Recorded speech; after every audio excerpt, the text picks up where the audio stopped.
بتایا تھا ایک لڑکا کراچی مناظرے کا سبق تھا تو میں پڑھایا، رات لڑکے میرے پاس آ گئے، مالش بھی کرتے رہے، مسئلے پوچھ رہا، 2-2:30 بج گئے۔ اس میں ایک لڑکے نے مجھے کہا، یہ اس نے اجماع پر ایک سوال کیا۔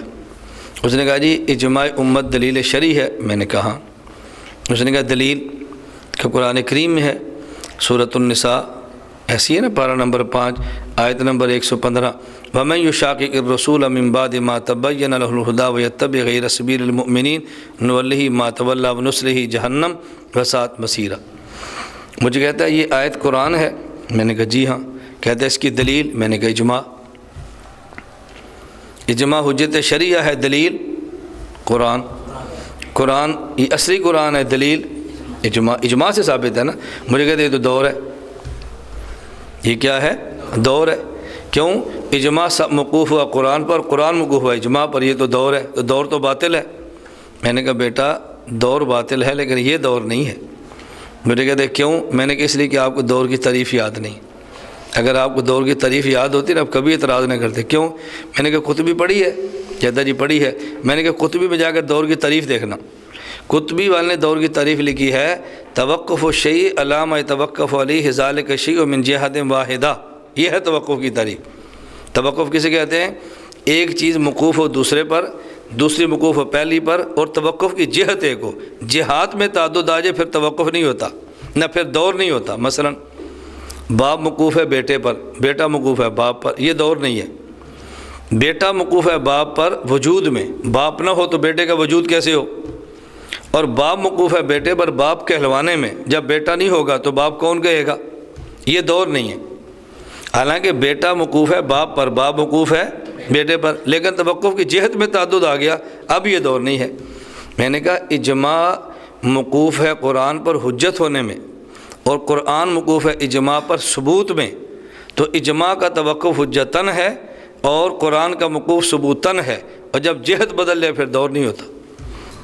اتنا وہ حیران ہوا لڑکا، پٹھان تھا نا، ان کے ذہن میں تھا کہ منطقی لوگ ہیں، اس کو کون سے منطق آتی ہے۔ میں کئی بار بیانات میں کہتا ہوں، عام علماء کا تصور ہے کہ یہ خطیب ہے، اس لیے بعض مدرس توجہ نہیں دیتے، اور بحمد اللہ تعالیٰ جب مشائخ میرے بیان میں ایک بار بیٹھ جائے نا، یہ ان سے دماغ سے باتیں نکل جاتی ہیں کہ یہ خطیب ہے، پھر وہ سمجھتے ہیں کہ نہیں یار یہ تو مدرس ہے، اس کو تو کتابیں یاد ہے اور دلائل کیسے پیش کرتا ہے۔ لڑکا ٹھیک ہو گیا۔ جب بات ختم ہو گئی نا، میں نے کہا اب ایک بات میں تجھے اور بتاتا ہوں۔ مجھے کہنے لگا استاد جی اگر آپ مجھے نہ ملتے اللہ کی قسم میں غیر مقلد ہو جاتا۔ کیوں؟ میں نے یہ شبہ کئی درسگاہوں میں استاد کے سامنے پیش کیا، مجھے کسی نے جواب نہیں دیا، تو میں سمجھتا رہا سوال کا جواب ہی نہیں ہے، اللہ نے آپ سے ملاقات کرا دی، اب میں حنفیت پر جم گیا ہوں۔ میں نے کہا اب ایک بات میں تجھے بتاتا ہوں، میں یہ بتا سکتا ہوں کہ یہ شبہ تجھے پڑھایا کس نے؟ اس نے کہا بتائیں۔ میں نے کہا عبدالسلام رستمی نے، جو پہلے اشاعت التوحید کا تھا پھر غیر مقلد ہو گیا، یہ اس نے تجھے دورہ تفسیر میں پڑھایا۔ مجھے کہتے استاد جی خدا کی قسم اسی نے بتایا۔ آپ کو کیسے پتہ چلا؟ میں نے کہا ہمیں پتہ ہوتا ہے کون سا فتنہ کہاں سے نکلتا ہے۔ ہمیں جو آدمی کسی فن کا اندر کام کرے اس پر اللہ خود بخود گرے کھولتے جاتے ہیں، اس کو سمجھ آتی ہے یہ فتنہ کہاں سے ہے کہاں سے۔ میں نے کہا اس کو ناز ہے اپنی منطق پر، وہ سمجھتا ہے کہ میں بہت معقولی آدمی ہوں، میرا توڑ کوئی نہیں۔ اور بیٹا یاد رکھنا، میں نے بڑا بیر پشاور FM ریڈیو پہ تقریریں کر کے عبدالسلام رستمی کا نام لے کر کہا مجھ سے گفتگو کرو، میں بڑا بیر بیٹھا ہوں۔ میں نے کہا میں گفتگو سے نہیں دوڑتا، میں بندہ تلاش کرتا ہوں، گفتگو کرنے والا تو بندہ ہونا۔ اب ہو گالی دینے والا بکنے والا، لاؤ جی مولانا صاحب مناظرہ کریں۔ میں نے کہا ہمارے بس میں نہیں ہے، قیادت لاؤ پھر آپ گفتگو سنو بیٹھ کے۔ مجھے کہتے جی بالکل، انہوں نے مجھے دیا۔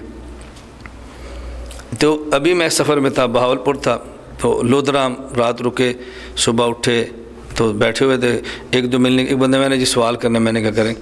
کہتا ہم جو استخارے کی دعا پڑھتے ہیں۔ میں نے کہا خاموش ہو جا، میں بتاؤں تیرا اعتراض کیا ہے، سن تو لے۔ میں نے کہا چھوڑ دے، میں بتاؤں تیرا اعتراض کیا ہے۔ میں اعتراض کرتا ہوں، میں نے کہا آپ نہ کرنا، تو نے کہہ دیا نا دعا استخارہ، اس پر میرا اعتراض، میں بتاؤں اعتراض کیا ہے۔ میرے کہتے ہیں بتائیں۔ میں نے کہا تیرا اعتراض ہے دعا استخارہ میں کہتے ہیں اللہم ان کنت تعلم ان ھذا الامر خیر لی، اے اللہ اگر تو جانتا ہے، اللہ تو جانتا ہے، اگر کیوں کہا، یہی سوال ہے نا؟ کہتے جی ہاں۔ میں نے کہا بس۔ کہتے ہیں آپ کیسے پتہ چلا؟ میں نے کہا بابا یہ فن ہے ہمارا، میں تمہیں کیسے سمجھاؤں۔ آدمی جب کسی فن پر جان مارتا ہے نا، اللہ اس پر فن کھول دیتے۔ بندہ بیٹھا ہو پھر لمبی بات کرے، ہمیں اس کی ضرورت ہی نہیں ہے۔ میں نے کہا صرف تو بیٹھا تو دعا استخارہ کا نام لیا، مجھے سمجھ آ گئی اس بندے کو الجھن کہاں سے ہوئی ہوگی۔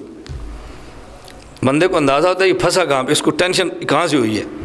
پھر خیر میں نے اس کو جواب دیا، تو مطمئن تو اس نے کیا ہونا تھا، تو شرارت کے لیے لوگ آتے ہیں نا، میں نے اس کو جواب دے دیا۔ ایک اور سوال کیا، میں نے کہا سوال رہنے دو، میرا جواب سنو۔ پھر میں نے جواب دیا، پھر میں نے کہا تو سوال اشارہ کر اگلا میں تو جواب بھی ساتھ دوں گا۔ تھوڑی دیر بیٹھا رہا، میں نے کہا اس کے لیے بہتر ہے کہ آپ سرگودہ تشریف لائیں، 10 ایک دن ہمارے پاس قیام فرمائیں، پھر ہم سے سوال پوچھیں۔ اب تیرے ذہن میں میری عقیدت اور شخصیت نہیں ہے، میں جتنے سوال کروں گا تجھے مزہ نہیں آنا۔ ذہن میں شخصیت نہیں ہے نا، بھائی ایک مولوی صاحب آئے تو سوال کر لو، مولوی صاحب آئے سوال کر لو، تو لودرا کی طرح مجھے بھی کسی مسجد کا امام سمجھتا ہوگا، اب میں کیسے تجھے سمجھاؤں؟ اس لیے آپ کچھ دن قیام فرماؤ، پھر بات تجھے سمجھائیں گے۔